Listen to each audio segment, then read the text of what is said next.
और बाहर से कोई लगातार दरवाजा नॉक करता जाता है। पैट्रिक गुस्से में दरवाजा जरा सा खुलता है तो देखता है कि वहाँ पर एक लड़की खड़ी हुई है जो कहती है कि मेरी कार खराब हो गई है, क्या आप अपनी कार में मुझे मेरे टाउन ड्रॉप कर देंगे प्लीज। वो बहुत भीगी होती है तो पैट्रिक कहता है ठीक है पहले अंदर आ जाओ। लेकिन पैट्रिक को डर भी लगता है कि सुबह के 2 बज रहे हैं और इस वक्त ये लड़की इस रास्ते से जा कहाँ रही थी। वैसे उस लड़की को भी पैट्रिक को देख कर लगता है कि ये तो एकदम साइको लगता है, कहीं मुझे कुछ कर ना दे। वैसे दोस्तों मूवी में इस लड़की का नाम तो नहीं बताया गया लेकिन हम इसे अना कहेंगे। तो पैट्रिक उसको एक तौलिया ला कर देता है। वो कहती है नहीं मुझे ये नहीं चाहिए, आप बस मुझे टाउन में ड्रॉप कर दीजिए। पैट्रिक भी कहता है कि देखो मुझे कोई शौक नहीं है तुम्हें तौलिया देने का, लेकिन तुम्हारे बालों से टपकता हुआ पानी मेरा फर्श गीला कर रहा है, इसलिए जल्दी से खुद को पहुंच लो। और हाँ मैं तुमसे सख्ती से पेश आया इसके लिए माफ कर दो। यहाँ कुछ बदमाश बच्चे आकर हमेशा मेरा दरवाजा पीटते हैं, मैंने सोचा कि वही दरवाजा पीट रहे होंगे इसीलिए तुम पर चिल्ला दिया। लेकिन अना कहती है मुझे आपकी एक भी डांट सुनाई नहीं दी क्योंकि बाहर इतनी घनघोर बारिश जो हो रही है, तो क्या आप मुझे मेरे टाउन ड्रॉप करेंगे क्या। पैट्रिक कहता है मेरी कार 2 दिन से खराब है, एक काम करो तुम पहले अपना पुलोवर उतार दो, मैं उसको ड्रायर से सुखा देता हूँ। वो भी अपना पुलोवर उतारती है तो पता चलता है कि अंदर उसने स्विमिंग सूट पहना हुआ है। पैट्रिक पूछता है क्या तुम स्विमिंग कर रही थी। कहती है कि हाँ मैं समुद्र में स्विम कर रही थी और थोड़ी देर बीच पर सो गई, अचानक फिर तूफान आया और बारिश शुरू हो गई, मेरी किस्मत और खराब, मेरी कार भी खराब हो गई इसलिए मैं यहाँ पर आ गई। पैट्रिक को फिर शक है कि आधी रात के 2 बजे ये स्विमिंग कर रही थी। वाह। अना को भी दोस्तों वहाँ पर रखी शराब की बोतलें दिखती है और उसे शक होता है कि पैट्रिक ने बिल्कुल पी रखी अभी और ये नशे में मेरे साथ कुछ गलत न कर दे कहीं। अभी पैट्रिक उसको एक ग्लास में ड्रिंक ला कर देता है पर अना उसे पीने से डरती है, उसमें कुछ कहीं मिला तो नहीं है ये सोचकर। कहती है मुझे अपना फोन दोगे क्या, मैं किसी को कॉल करना चाहती हूँ मदद के लिए। पर पैट्रिक उसे फोन देने के बजाय चिल्लर देकर कहता है कि नहीं मेरे पास फोन नहीं है, बाहर कॉइन से चलने वाला पब्लिक फोन है लेकिन इस वक्त तो अभी भी गेट बंद होगा, चलो कोई बात नहीं मैं फिर भी निकलती हूँ। ये कहकर अना जाने लगती है पर पैट्रिक उसे रोकते हुए कहता है कि इस वक्त देखो बाहर जाना खतरे से खाली नहीं है, मेरी मानो तो सुबह होने तक यहीं पर रुक जाओ। और तभी बादल गरजते हैं और बिजली गिरती है और उस आवाज के साथ कुछ लड़कियों की चीखने की भी आवाज आती है। तो पैट्रिक कहता है कि पास में एक और घर है, वहाँ कुछ लड़कियां रहती है जिन्हें बादलों के गरजने से बहुत डर लगता है, वही चिल्ला रही होंगी। अना को अब और डर लगता है और कहती है कि जब तक मेरा ड्रेस सूख ना जाता मैं यहीं पर रुक जाती हूँ। वैसे आप कितने सालों से यहाँ पर रह रहे हैं। पैट्रिक डाइनिंग टेबल पर बैठा अना को लंबी लंबी कहानियां सुनाने लग जाता है। कहता है कि मैं 20 साल से यहाँ पर रहता हूँ, मुझे कहीं नौकरी नहीं मिली इसलिए जो काम मिला वही कर लेता हूँ। पर अना उसकी कहानी नहीं सुन रही होती है, वो शेल्फ पर रखी चीजों को देखने लग जाती है जो कि ज्यादातर लड़कियों की चीजें होती है, जैसे कि लेडीज वॉच, एक पाउडर बॉक्स जिस पर एमिली का नाम लिखा हुआ है, फिर एक पेंडेंट जो किसी लड़की का लगता है और उसके अंदर किसी के बाल होते हैं। ये सारी चीजें देखकर और एनालाइज करके अना का डर और बढ़ जाता है। तभी पैट्रिक कहानी सुनाते सुनाते अना से ये पूछ बैठता है कि तुम्हारा घर कहाँ पर है। अना फिर हाथ में वो पेंडेंट लिए डगमगा जाती है और कहती है मेरा घर बहुत दूर है। नहीं मतलब यहीं पास ही में, मैं क्या बोल रही हूँ। तभी दोस्तों पैट्रिक कहता है कि मुझे लगता है मैंने तुम्हें कहीं देखा है। वो अना के पास आकर अपना पेंडेंट मांगता है तो वो भी उसे पैट्रिक के हाथ में दे देती है। पैट्रिक कहता है कि तुम बहुत थकी हुई लगती हो, बाथरूम में गर्म पानी आएगा तुम नहा लो। अना घबराई भी होती है लेकिन फिर भी बाथरूम में जाकर दरवाजा बंद कर लेती है। फिर भी शक के मारे वो दरवाजे पे कान रखकर सुनती है कि कहीं पैट्रिक उसके पीछे तो नहीं आया। पर पैट्रिक उसके पीछे नहीं आया होता बल्कि बाथरूम से बहुत ही दूर होता है। तसल्ली करके अना नहाने लगती है। अचानक शावर से पानी के बजाय खून निकलने लगता है। अना तो पूरी तरह घबरा जाती है कि ये क्या हो गया, लेकिन अचानक से फिर पानी आ जाता है। अब वो रियलाइज करती है कि ये सब मेरा वहम होगा पक्का। तभी पैट्रिक की आहट को सुनकर वो और ज्यादा नर्वस हो जाती है, लेकिन असल में वो अना के लिए दरवाजे पे तौलिया रखने के लिए आया था। अना नहाकर अपना इनरवेयर सुखाकर बाहर आ जाती है। पैट्रिक ने सूप बनाया होता है। अना वहाँ पर एक स्वेटर देखकर पूछती है ये तो लेडीज स्वेटर है, क्या ये आपकी वाइफ का है। पैट्रिक कहता है कि नहीं ये मेरी एक्स गर्लफ्रेंड का है, अगर तुम चाहो तो पहन सकती हो, कोई दिक्कत नहीं। वैसे तुम्हारी शादी हो गई है क्या। अना कहती है कि मुझे शादी में विश्वास नहीं क्योंकि इंसानों पर मुझे भरोसा ही नहीं रहा। पैट्रिक उसको सूप देता है तो अना उसको पी नहीं पाती क्योंकि वो एकदम खून जैसा दिखता है। जब अना अपने बाल हटाती है तो पैट्रिक उसके कान में एक स्टड देखता है जिससे वो बहुत देर से घूर रहा होता है एंड फिर वापस किचन में जाकर कोई काम करने लगता है। अना दोस्तों सूप को नहीं पीती और पैट्रिक को ताकती रहती है। फिर पूछती है कि आप जिस तेजी से काम कर रहे हैं उससे तो ऐसा लगता है कि आप रोज इसी वक्त खाना खाते हैं। पैट्रिक कहता है कि हाँ पहले मैं बहुत ही खुश था, ठीक वक्त पे खाना और सोता था, लेकिन आजकल मुझे नींद नहीं आती, मेरा मन बहुत ही व्याकुल हो चुका है, उलझन में है जो मुझे सोने नहीं देता। इसलिए रात के 2 बजे जब सभी सो रहे होते हैं वो वक्त मुझे सुबह जैसा लगता है और तभी मैं अपने सारे काम करता हूँ। लेकिन तुमने अभी तक सूप क्यों नहीं पिया। अना कहती है कि ये बहुत ही गर्म है ना, बाद में पी लूंगी। वैसे आपने कहा था कि बाहर जो पब्लिक फोन है वहाँ मैं नहीं जा सकती क्योंकि इस वक्त गेट बंद रहता है, यही कहा था ना आपने। पर अगर गेट बंद था तो मैं अंदर कैसे आई। अब पैट्रिक कहता है कि गेट बंद था आप अंदर आ गई कैसे, यही तो मैं जानना चाहता हूँ कि गेट बंद होने के बाद भी तुम आई कैसे और ठीक मेरा दरवाजा ही तुमने नॉक क्यों किया। अब अना की दोस्तों इस पर समझ में नहीं आता कि वो क्या जवाब दे। अचानक फिर कोई दरवाजा पीटता है। पैट्रिक दरवाजा खोलकर देखता है तो वहाँ पर कोई नहीं होता। वो कहता है कि पक्का ये वही शैतान बच्चे होंगे। फिर वो दरवाजा बंद करके खूब घुमाता है और अना को लगता है कि वो चाबी से दरवाजे को लॉक कर रहा है, इसलिए वो डरने लगती है और दरवाजे को देखती रहती है। और अभी दोस्तों उसके माइंड में ये चल रहा है कि अगर इस आदमी ने मुझे कोई खतरा पहुंचाया तो मैं क्या करूंगी। मैं तो चाहती हूँ कि जरा एक बार दरवाजा खुल जाए उसके बाद भाग जाऊंगी यहाँ से। पैट्रिक भी अपने हिस्से के टेंशन में होता है। वो अपनी जेब से वो शीशे निकाल कर देखने लग जाता है। इसी बीच अना फिर सूप को देखती है जो कि अभी भी उसे खून जैसा लगता है। वो उसे पीने के बजाय वहाँ पर रखे पैट्रिक के बूट्स के अंदर डाल देती है क्योंकि उसे ये डर भी था कि पैट्रिक ने इसमें कहीं बेहोशी की कोई दवा तो नहीं मिलाई होगी। वो पूछती है कि वैसे वो फोन बूथ है कहाँ पर एग्जैक्टली। पैट्रिक कहता है कि थोड़ा पास ही है लेकिन इस मौसम में वहाँ जाना लगभग नामुमकिन है। इनकी बातों के बीच पावर कट हो जाती है। पैट्रिक कहता है कि हो सकता है कि तूफान और बारिश की वजह से कोई पेड़ पावर लाइन पर गिर गया होगा या फिर बारिश के पानी से कहीं कोई खराबी आ गई होगी इसलिए पावर कट हो गया। अना कहती है कि आप जरा बाहर जाकर देखिए कि कहीं कोई फ्यूज में प्रॉब्लम तो नहीं आ गई। और पैट्रिक कहता है कि यार मैं बाहर कैसे जाऊंगा, तुमने मेरे बूट्स में सूप जो डाल दिया है। ओह सॉरी, तो क्या आपने मुझे वो सब करते हुए देख लिया था। पैट्रिक कहता है कि हाँ देख लिया था, पर मैं तुम्हारी उलझन समझ सकता हूँ। तुम्हें लगता है कि मैंने उसमें कुछ मिलाया होगा, नहीं मैंने ऐसा कुछ नहीं किया। अगर तुम यहाँ पर सेफ फील नहीं करती हो तो दरवाजा खुला हुआ है, तुम जब चाहो जा सकती हो। उसकी बातों से दोस्तों तो अन्ना को थोड़ा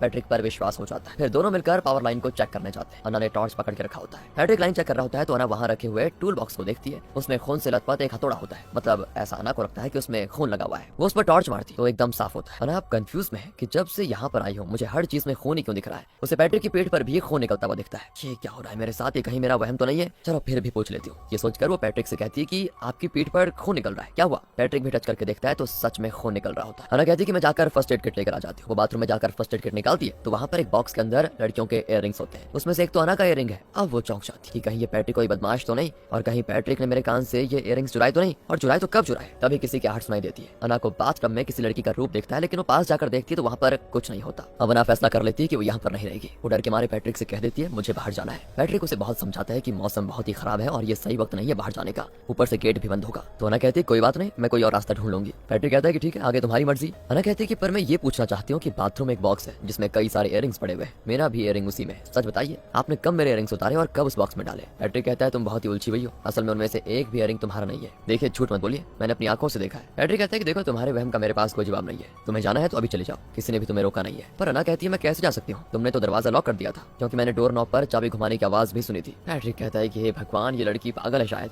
मैंने दरवाजा लॉक ही नहीं किया, तुम जाकर खोल लो। अन्ना चिल्लाती कि झूठ मत बोलो समझे, और अभी के अभी मुझे चाबी दे दो। पैट्रिक कहता है कि देखो मैंने तुम्हें इस घर में नहीं बुलाया था, तुम खुद यहाँ पर आई थी और तुमने दरवाजा पीटा था कि प्लीज मुझे अंदर ले लो, और अब तुम मेरे घर में खड़ी मुझ पर चिल्ला रही हो। वाह, मैंने सोचा कि तुम दूसरों से अलग हो, मुझ पर शक नहीं करोगी, पर तुम भी और औरतों की तरह निकली। सूप में मैंने कुछ नहीं मिलाया, फिर भी तुमने उसे पीने से इनकार कर दिया और सूप को मेरे बूट्स में डाल दिया। मैंने दरवाजा लॉक नहीं किया, पर अब तुम अड़ी हुई हो कि दरवाजा मैंने लॉक किया हुआ है। देखो मैं तुमसे बहस नहीं करना चाहता, तुम जाना चाहती हो तो चुपचाप दरवाजा खोलो और दफा हो जाओ। अन्ना जल्दी से दरवाजे के पास जाती है और नॉब को घुमाती है तो सच में वो खुला होता है। मतलब जैसा कि अन्ना ने इमेजिन किया था वैसा कुछ था ही नहीं। मतलब पैट्रिक ने उसे लॉक नहीं किया था। वो बाहर जाने लगती है लेकिन तूफान और बारिश अभी रुके नहीं थे, सामने कुछ दिख भी नहीं रहा था। अब अन्ना को लगता है कि उसने बेवजह ही पैट्रिक पर शक किया और न जाने उसे क्या क्या कह दिया, बहुत ही बुरा किया। वो बाहर नहीं जाती और अंदर आकर पैट्रिक के सामने बैठ जाती है। पैट्रिक अपना ड्रिंक पीने लगता है और अन्ना से कहता है कि ऐसा क्या देख रही हो, मैं तो तुम्हें भी ड्रिंक देना चाहता हूँ, पर तुम इतनी शक्की हो कि फिर शक करोगी कि मैंने ड्रिंक में कुछ मिला दिया। इस पर अन्ना हंस पड़ती है और उसकी हंसी से पैट्रिक की भी हंसी आ जाती है। दोनों के बीच माहौल जरा हल्का हो जाता है। फिर दोनों एक कार्ड गेम खेलने लगते हैं जिसका नाम है बुलशिट। पैट्रिक पूछता है कि एक बात बताओ, तुम जरूर मुझसे अपने बारे में कुछ छुपा रही हो, तुम कौन हो, कहाँ से आई हो। अन्ना कहती है कि मैं पब में थी, मैंने खूब शराब पी और फ्लैट हो गई, उसके बाद क्या हुआ मुझे बिल्कुल भी पता नहीं चला। क्या तुम पब में थी, पर तुमने तो कहा था कि तुम बीच पर थी और स्विमिंग कर रही थी। इसका ना कोई जवाब नहीं देती। पैट्रिक कहता है कि मैंने भी तुमसे झूठ बोला था, मैंने तुमसे झूठ बोला कि वो स्वेटर मेरी एक्स गर्लफ्रेंड की है, सच में वो मेरी वाइफ का है। मैं उससे पहली बार एक पेट्रोल स्टेशन के डिपार्टमेंटल स्टोर में मिला था। वो काउंटर पर खड़ी चिल्ला रही थी कि मुझे चिप्स खरीद कर दो, और मुझे ना उसका बचपना बड़ा अच्छा लगा, मैंने उसे चिप्स खरीद कर दिए। इस तरह हमारी दोस्ती अच्छी हो गई और दोस्ती कब प्यार में बदल गई पता ही नहीं चला। उसके बाद क्या था, हमने शादी कर ली। वो पहली और आखिरी लड़की थी जो इस घर में आई, पर उसके जाने के बाद और किसी ने इस घर में कदम नहीं रखा था, तुम्हारे अलावा मतलब। और तुम जब जाने की जिद कर रही थी तो मैंने तुम्हें इसलिए रोकने की कोशिश की क्योंकि मैं किसी के साथ अपना दिल का दर्द शेयर करना चाहता हूँ। मुझे नहीं पता कि शुरू से तुम मेरे बारे में क्या सोच रही थी, लेकिन अब तुम एकदम शांत दिखती हो, और अब मैं सच बताऊं तो मुझे थोड़ा रिलैक्स फील हो रहा है। अन्ना पूछती है कि आपकी वाइफ को हुआ क्या था। वैसे मेरी वाइफ वो नशा बहुत करती थी, एक बार ओवरडोज की वजह से मर गई, और जब तुम इस घर में आई थी ना तो मुझे पता चल गया था कि तुम झूठ बोल रही हो। अन्ना पूछती है कि आपको कैसे पता चला। पैट्रिक कहता है कि तुमने कहा था कि तुम बीच से आ रही हो, लेकिन बीच यहाँ से बहुत ही दूर है, और तो और बीच से यहाँ तक का जो रास्ता है वहाँ रुकने की कई जगह थी, पर तुम वहाँ न जाकर इतनी दूर और वो भी ठीक मेरे घर पर आ गई। तभी मुझे पता चल गया था कि तुम बीच पर नहीं थी बल्कि यहीं आसपास कहीं से आई हो। मैं बस अपने दिल की बात शेयर करना चाहता था, मेरा और कोई गलत इरादा नहीं था। अब अन्ना को दोस्तों पैट्रिक पर पूरा विश्वास हो जाता है कि ये आदमी सेफ है। बुलशिट कार्ड गेम में पैट्रिक जीत जाता है और अन्ना उसका ड्रिंक भी पी लेती है, लेकिन फिर वो उस ग्लास में लिपस्टिक का निशान देखती है। अन्ना फिर से शक के दायरे में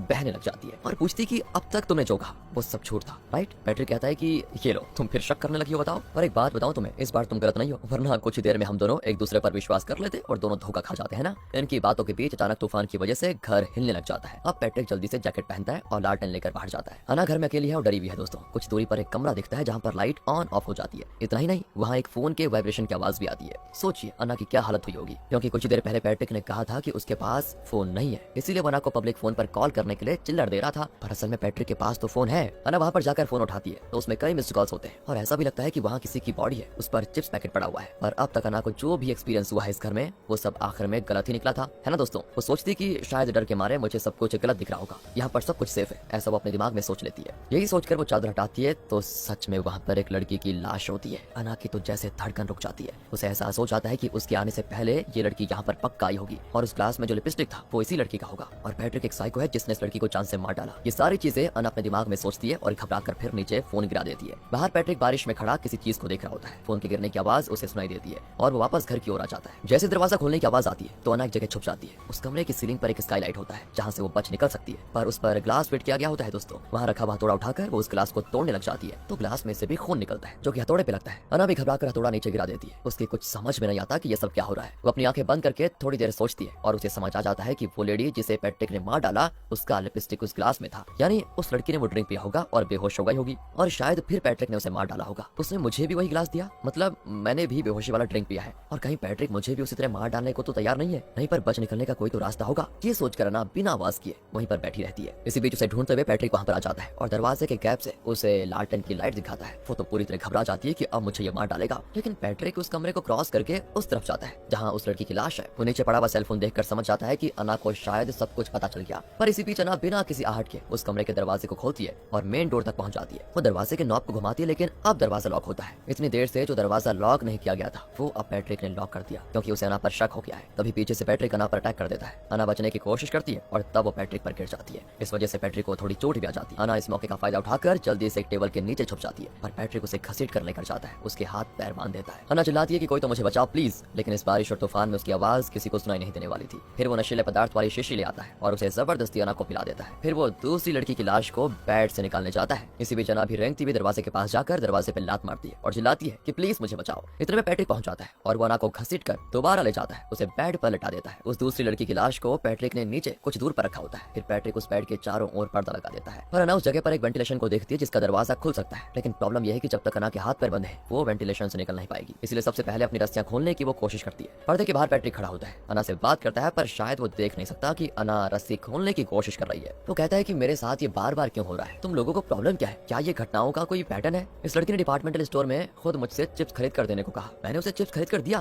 वो मुझसे बातें करते करते मेरे घर तक आ गई, मैंने उससे एक भी शब्द नहीं कहा था। असल में दोस्तों पैट्रिक ने अपनी वाइफ के बारे में जो कहानी अना को सुनाई थी वो वाइफ की नहीं इस लड़की की कहानी है और शायद पैट्रिक ने इस लड़की के साथ हुई घटनाओं को अपनी वाइफ के साथ जोड़ा और अना को बताया कि मैं अपनी वाइफ से डिपार्टमेंटल स्टोर में मिला था और उसे चिप्स खरीद कर दिया। तो पैट्रिक आगे कहता है वो पहली घटना थी। दूसरी घटना ये थी कि रात के 2 बजे तुम खुद मेरे दरवाजे पे आई और मुझसे मदद मांगने लगी और यहाँ ढेरों घर है, तुम वहाँ पर क्यों नहीं गई, मेरा ही दरवाजा नॉक क्यों किया तुमने, मतलब तुम्हारे साथ जो हो रहा है वो मेरा किया कराया नहीं, तुम्हारा अपना किया कराया है। यहाँ जो कुछ हुआ और जो कुछ होगा उसका मैं जिम्मेदार नहीं हूँ बल्कि तुम खुद उसके जिम्मेदार हो। इस तरह वो लगातार बातें करता है और इन्हीं बातों के बीच में अना अपने हाथ पैर खोल देती है। वो उस वेंटिलेशन को खोलने की कोशिश करती है लेकिन उसका सर पूरी तरह से चकराने लग जाता है क्योंकि पैट्रिक ने उसको हाई डोजेस का नशीला पदार्थ पिला दिया था। तब पैट्रिक पर्दा हटाता है तो अना आधी बेहोशी में पड़ी होती है। वो पूछती है कि तुमने मुझे पिलाया क्या है। पैट्रिक भी कह देता है कि वही जो उस चिप्स वाली लड़की को पिलाया था। अब अना उस लड़की की लाश को देखती है तो पता चलता है कि इतनी देर पैट्रिक बातें करते हुए उसकी लाश को पैक कर रहा था। अना की तो जान ही निकल जाती है। फिर भी वो बचने की कोशिश करती है और रेंगते हुए किसी तरह मेन डोर तक पहुंचाना चाहती है लेकिन उससे आगे बढ़ा ही नहीं जाता और वो वहीं पर गिर जाती है। उसे लगता है कि जैसे उसे उल्टी आने वाली है। पैट्रिक अना को उठाकर किचन के सिंक के पास लेकर जाता है और कहता है कि मैंने तुम्हें GHB का सोल्यूशन दिया था। GHB एक केमिकल है जिससे दिमाग के रिएक्शन टाइम पर बहुत बुरा असर पड़ता है। पैट्रिक कहता है कि GHB का महज 0.3 ml अगर शरीर में डाल दिया जाए तो सर में चक्कर आ जाते हैं, मुंह एकदम सूख जाता है। अगर 5 ml डोज दिया जाए तो शरीर के मसल्स काम करना बंद कर देंगे। 6 ml से तो इंसान सिर्फ 20 मिनट में मर जाता है। और पता है तुम्हें मैंने 8 ml दिया है। तभी अना किचन सिंक पर एक चाकू को देखती है, उसे उठाकर पैट्रिक पर घोंपने की कोशिश करती है लेकिन वो अना को पकड़ लेता है। अना पूरी तरह से बेहोश होकर पैट्रिक पर गिर पड़ती है और यहाँ पे पैट्रिक अपना खतरनाक सच रिवील करता है। वो बताता है कि मैं एक साइको कातिल हूँ, मेरी पहली विक्टिम थी एक लड़की। उस दिन भी इस तरह तूफान और बारिश का मौसम था। मैं अपनी कार में छुपा हुआ बैठा था, तब एक लड़की खुद मेरी कार के पास आई, मुझसे बात करने लगी और यही सीन दोस्तों हमने मूवी की शुरुआत में देखा था। यानी उस सीन में कार के अंदर पैट्रिक था और बाहर वो लड़की थी जो पैट्रिक के हाथों सबसे पहले मारी गई। अब प्रेजेंट में पैट्रिक कहता है कि मुझे लगता है वो लड़की कोई टूरिस्ट थी पर मुझे उसका चेहरा याद नहीं है। सच बताऊं तो मुझे अपनी किसी भी विक्टिम का चेहरा याद नहीं रहता, लेकिन हाँ उनके शरीर में जो निशान होते हैं वो सब बढ़िया याद रहते हैं। मेरी पहली विक्टिम की कमर में हार्ट बीट जैसा एक टैटू बना हुआ था। वो खुद मेरी कार में बैठना चाहती थी तो मैं भी उसको बिठाकर घर ले आया। फिर मैंने अपने हथौड़े से उसका सर फोड़ा, उसे बढ़िया तरीके से मार डाला। पुलिस को मुझ पर जरा भी शक नहीं हुआ क्योंकि मैंने इतनी शातिरी से जो उसका कत्ल किया था। उसके बाद तो मैंने कई लड़कियों की जान ली, लेकिन आज का दिन जरा अलग ही था। मैं एक लड़की का कत्ल करके चुपचाप अपने घर में बैठा हुआ था, लेकिन तब तुम दरवाजा नॉक करके आ गई और खुद मेरा शिकार बन गई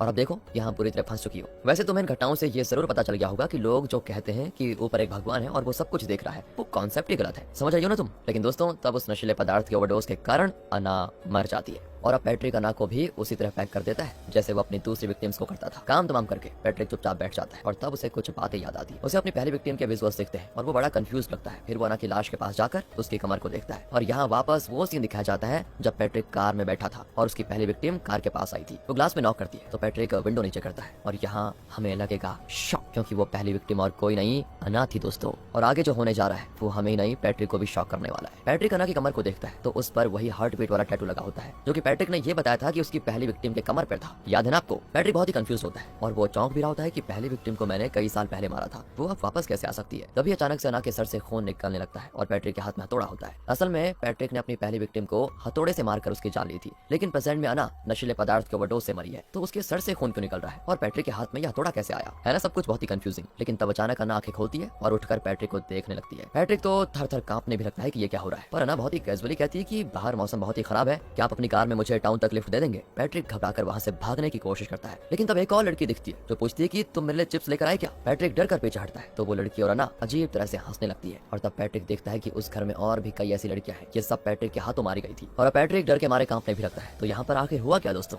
इसकी एक पॉसिबिलिटी चलिए एक्सप्लेन कर देते हैं। असल में पैट्रिक की सबसे पहली विक्टिम थी अना, जिसे उसने कई साल पहले सर पे हथौड़ा मारकर जान ले ली। उसके बाद उसने कई लड़कियों का कत्ल किया था। रिसेंटली उसे डिपार्टमेंटल स्टोर में एक लड़की मिली जिसने पैट्रिक से चिप्स खरीद कर देने को कहा था। पैट्रिक ने उसे खरीद कर दिया और फिर वो पैट्रिक के साथ घर भी आ गई थी। उसे भी पैट्रिक ने मार डाला। उस कत्ल के बाद पैट्रिक अपने घर में बैठा था जब किसी ने दरवाजे पे नॉक किया और वो कोई और नहीं, पैट्रिक की पहली विक्टिम अना थी, यानी उसकी आत्मा। पैट्रिक को तो अपनी विक्टिम्स का चेहरा याद नहीं रहता जैसा कि उसने कहा था, तो उसे अना का चेहरा भी याद नहीं था, सिर्फ उसके कमर में टैटू जो था वही याद था। फिर भी उसे लगा था कि उसने अना को कहीं तो देखा है, तो वो पैट्रिक के घर पर आई और वो एक इंसान की तरह नॉर्मल बर्ताव कर रही थी। इसीलिए जब वो नहाने गई तो उसे पानी की जगह खून बरसता हुआ दिखाई दिया था, क्योंकि पैट्रिक ने उसके सर पे हथौड़ा मारा था और उस वक्त इसी तरह सर से खून बहने लगा था। उस टूल बॉक्स में पड़े हथौड़े पे खून दिख रहा था, क्योंकि इसी हथौड़े से पैट्रिक ने उसकी जान ली थी। मतलब अना नहीं जानती थी कि वो कई साल पहले पैट्रिक के हाथों मारी गई थी, ये याद रखना दोस्तों। और उसकी आत्मा फिर एक बार पैट्रिक के घर का दरवाजा खटखटाती है और इस बार उसे हर उस चीज पर खून दिखता है जिससे पैट्रिक ने उस पर हमला किया और मार डाला। और उसने ये भी एक्सपीरियंस किया कि पैट्रिक ने अपनी सबसे रिसेंट विक्टिम को, यानी उस चिप्स वाली लड़की को GHB का 8 ml देकर किस तरह मार डाला। ये सब कुछ रियलाइज करते हुए उसकी आत्मा अब पैट्रिक को डरा रही है दोस्तों। साथ ही पैट्रिक की सारी विक्टिम्स की आत्मा अब इस घर में है और पैट्रिक को घेरी भी है। सबने अपना सर ढका हुआ है, क्योंकि वैसे भी उनका चेहरा पैट्रिक को याद नहीं। पैट्रिक घबराकर बाहर जाने की कोशिश करता है, लेकिन वो सारी आत्माएं उसे जाने नहीं देती। अचानक घर के बाहर पुलिस की लाइट्स दिखने लग जाती है। पैट्रिक और डर जाता है। तब अना की आत्मा शराब की बोतल में 8 ml से भी ज्यादा GHB मिक्स करके पैट्रिक को जबरदस्ती पिला देती है। पैट्रिक उसे पूरा पी जाता है और जब वो बोतल को नीचे रखता है तो अचानक सब कुछ नॉर्मल। घर में पावर है, वहाँ पर कोई आत्मा नहीं है और पैट्रिक एकदम नॉर्मली डाइनिंग टेबल पर बैठा हुआ है। पैट्रिक की समझ में नहीं आता कि उसके साथ क्या हुआ, वो आत्माएं कहाँ गई। और तभी कोई दरवाजे पे लगातार नॉक करता है। पैट्रिक डर के मारे दरवाजे में खोल देता है तो असल में पड़ोस के बच्चे दरवाजा खटखटा कर भाग जाते हैं और अब पैट्रिक के देखकर चौंक जाता है कि बाहर बारिश और तूफान के कोई निशान ही नहीं है, मौसम एकदम नॉर्मल है। पैट्रिक फिर कंफ्यूज होकर अपने पॉकेट से GHB की शीशी निकालता है तो देखता है कि वो एकदम खाली है। तब वो रियलाइज करता है कि उसने पूरा का पूरा GHB शराब की बोतल में मिलाकर पी लिया। ये जानकर पैट्रिक हंसने लगता है, क्योंकि उसे पता चल चुका है कि वो मरने वाला है। हंसते हुए वो घर के अंदर चला जाता है और वहीं उसकी